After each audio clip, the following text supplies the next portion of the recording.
आज नाश्त्यासाठी झटपट काहीतरी बनवायचं होतं. घरी ब्रेड होता, मग म्हटलं ब्रेडपासूनच काहीतरी चटपटीत बनवूया.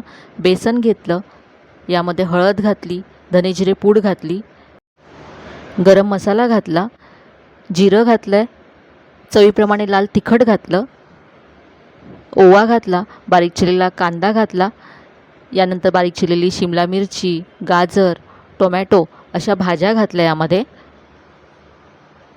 चवीप्रमाणे मीठ घातलं, बारीक चिरलेली हिरवी मिरची आणि भरपूर बारीक चिरलेली कोथिंबीर घातली. पाणी घालून हे पीठ असं तयार करून घेतलं.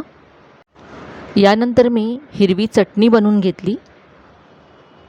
ब्रेड आता असा त्रिकोणी कट करून घेतला आहे.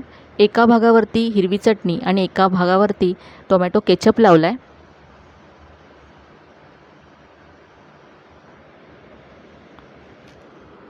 हे असं बंद करून घेतलं आणि आता हा ब्रेड तयार पिठामध्ये घोळवून शॅलो फ्राय करून घेतलं. कमी तेलामध्ये खूप चटपटीत मस्त असा हा नाश्ता तयार होतो.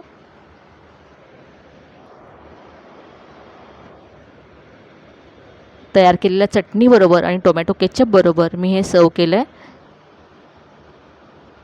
पूर्ण व्हिडिओ तुम्ही चॅनलवर पाहू शकता आणि अशा छान छान रेसिपीजसाठी छायाज रेसिपीजला नक्की सबस्क्राईब करा.